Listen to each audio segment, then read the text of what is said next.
안녕하세요. 일정연부 A80셀 김유진입니다.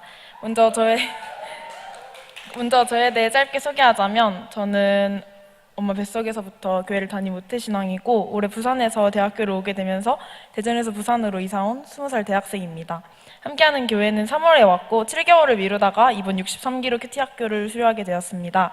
사실 큐티학교를 시작하기 전부터 되게 이상하게 기대가 하나도 안 돼가지고 되게 시험 기간에 4일 동안 교회를 와야 된다는 시간이 아깝다는 생각도 들었습니다. 하지만 제 모든 생각들이 얼마나 교만하고 어리석은 생각이었는지 하나님이 4일이라는 짧은 시간 동안 제 생각들을 깨어지게 하시고 다듬어 주셨습니다. 첫째 날 목사님께서 합리주의, 물질주의 사회에 이대로 살다가는 경쟁에 치여 죽을 거라는 말씀을 하셨습니다. 일주일 전 학교 상담 시간에 너는 많이 살아봐야 50년, 60년 사는 곧 죽는 인생인데 학교 사회의 경쟁에서 남들보다 더 열심히 경쟁하고 더 많이 벌어서 세상에서 누리며 살라는 교수님의 말씀과는 정반대되는 목사님의 말씀이었습니다. 목사님 말씀처럼 이대로 살다가는 정말 죽을 것만 같았습니다.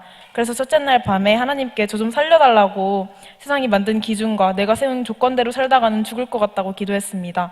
기도 후에 마음이 잠잠해졌습니다. 하나님이 나를 살리실 거란 생각도 들고 둘째 날이 기대가 되었습니다. 둘째 날에는 하나님이 나를 참 많이 사랑하신다는 걸 느꼈습니다. 내가 어떤 행동을 해서 아니면 내가 어떤 사람이기 때문에가 아니라 내 존재 자체를 사랑하신다는 것을 느꼈습니다. 하나님의 조건 없는 사랑에 내가 조건을 달고 하나님의 사랑을 잊고 살았다는 것을 깨달았습니다. 둘째 날도 이렇게 무사히 마치고 셋째 날이 되었습니다.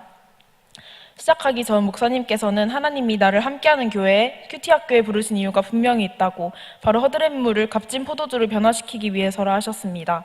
사실 저는 아는 사람 한 명 없는 부산에 왜 하나님께서 부르셨는지도 잘 모르겠고 다른 교회보다 조금 더 빡센 함께하는 교회에 왜 부르셨는지 알지 못했습니다. 그런데 나를 이곳 가운데 부르심이 하나님의 계획이었고 나를 살리기 위해 부르셨다는 것을 알게 되었습니다. 하나님께서 나를 사랑하심으로 내 모든 삶에 간섭하고 계셨구나. 자식에게 아까워함 없이 주신 하나님의 사랑에 난 내 작은 시간, 내 작은 물질도 아까워서 드리지 못했음을 하나님께 회개했습니다.